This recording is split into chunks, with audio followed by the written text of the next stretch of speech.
வணக்கம். கோவை நீலகிரி செய்திகளுக்காக செய்திகள் வாசிப்பது சரவணன். உதகை ஆஞ்சநேயர் கோவிலில் ஸ்ரீ ஹனுமத் ஜெயந்தி மகோற்சவ திருவிழா கோலாகலம். ராஜ மாருதி அலங்காரத்தில் அருள் பாலித்தார் பக்தர்கள் பரவசம். உதகை ஆஞ்சநேயர் கோவிலில் ஸ்ரீ ஹனுமத் ஜெயந்தி மகோற்சவ திருவிழா சிறப்பாக நடைபெற்று வருகிறது. உதகையில் பழைய அக்ரஹாரம் பகுதியில் அமைந்துள்ள அருள்மிகு ஆஞ்சநேயர் திருக்கோவிலில் ஸ்ரீ ஹனுமத் ஜெயந்தி மகோற்சவ திருவிழாவினையொட்டி அமாவாசை திதியும் மூல நட்சத்திரத்துடன் நிகழ்ச்சி துவங்கியது. இந்த நிகழ்ச்சியையொட்டி 9 நாட்கள் உற்சவ நிகழ்ச்சிகள் நடைபெற்றது. மகா சுதர்சன ஹோமம், வாழைப்பழ அலங்காரம், வெற்றிலை சாத்து அலங்காரம், விசேஷ அலங்காரம், கனி அலங்காரம், சந்தனக்காப்பு அலங்காரம், வெண்ணெய் காப்பு அலங்காரம், உலர் பழங்கள் அலங்காரங்கள் மிக சிறப்பாக நடைபெற்றது. நேற்று காலை 9 மணி அளவில் விசேஷ ஹோமம் பூஜை நடைபெற்றது. 11 மணிக்கு அலங்கார திருமஞ்சனம், விசேஷ அலங்கார பூஜை நடைபெற்றது. திரளான பக்தர்கள் பங்கேற்று சுவாமி தரிசனம் செய்தனர்.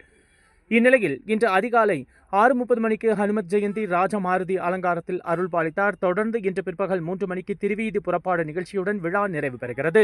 கோவை நீலகிரி செய்திகளுக்காக எமது சிறப்பு செய்தி ஆசிரியர் தமிழ் வெங்கடேசன்.